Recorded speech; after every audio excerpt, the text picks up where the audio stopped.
Hello there, Vanagon addicts. It's Ken Wilford here at Vanagain. I'm going to show you today how to take the airflow meter out of your 2.1 Vanagon air box.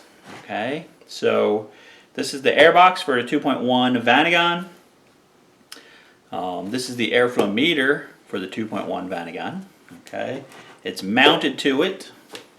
So how do we get rid of it? How do we take it off so that we could possibly install a rebuilt one or something like that? Okay, so you could, take the top cover off. So this is the whole entire air box right here. We're opening it up with these clips around the edges. Okay, and then it just splits in half.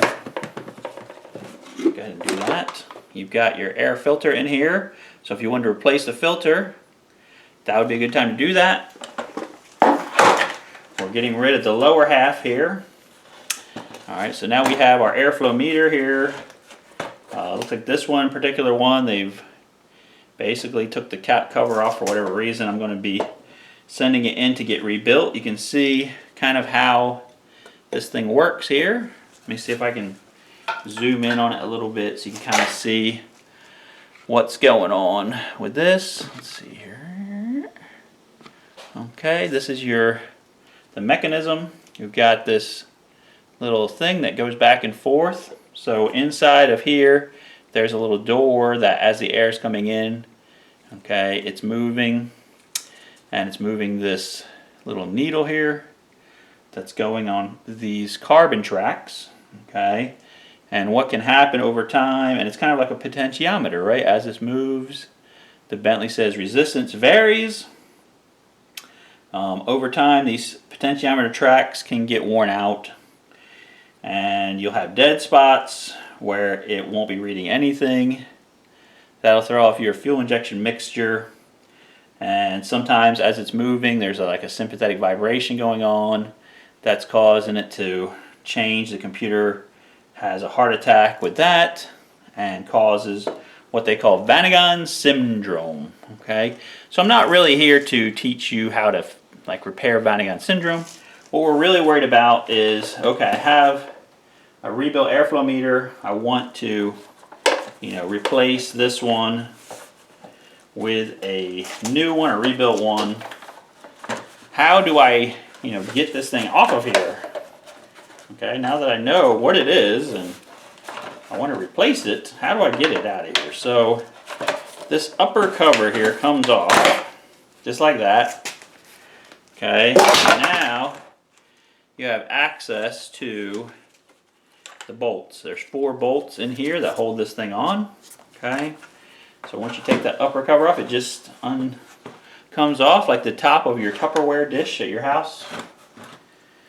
Not very hard. If you can open up a Tupperware dish, you can take it off. I'm trying to break stuff. You're going to need a 10mm ratchet. Okay. Let's see if I can. It's kind of hard to clamp this into a vise because of it's a weird shape and everything. So I'm kind of juggling it here. But I'm going to take this loose. It's got some nice little grooves in here to get into the hardware of this thing. If your ratchet will stay going in the right direction. Okay, good. What does it keep doing? Oh my gosh. Alright. So you're basically just taking these 4 bolts loose. I usually take the lower ones loose first, just so, the last ones you take out are the upper ones. If you want to just leave them dropped in here, it makes a very convenient little bowl for your hardware to sit in. And basically you're taking these 4 out. You could even just break them all loose, and they're kind of like finger tight at that point. And then you wouldn't even need the ratchet. Alright, so go ahead and do that. I broke all 4 of them loose with the ratchet. They're usually not very tight at all. This one's being a pain because it's in a little slightly weird angle. But we'll get it. This is not hard. even though it's making me look stupid on video, but it's not hard. Alright, there goes that one. Here's this one. Here's this one. Use your big fat stomach to hold the thing together while you take it apart. Alright, and there you go.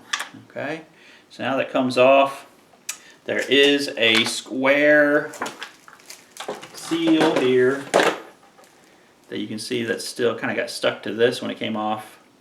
You want to put that back with the plastic part because there's a little groove that it sits into right here. And that just kind of seals it. So that's pretty much it. Taking it off. If you're sending it in to get rebuilt, I would, put this cover back on. Just keeps it from getting messed up in transit. And they'll reuse it and reseal it once they clean it, calibrate it, and everything. So in here is this little door I was telling you about. You can move with your finger, and that's how the air is moving that to tell the computer how much air is coming into the engine. Also right here is what they call the temp 1 sensor. This is sensing ambient air temperature. And so again, this is something that gets tested when they rebuild these to make sure it's working properly. So that's it for the removal of the 2.1 airflow meter. Install is basically the exact same thing except reverse. You just put it back there, put the 4 bolts in, tighten them up, put the little cover thing back on, and you're back. Okay, so if you need rebuilt airflow meters, we have them on our website at www.vanagain.com. Please like, share, and subscribe, and click the notification bell so you can get more videos from us whenever we make new ones. And thank you. I hope you guys have a great rest of your day, and we will see you guys on the next video.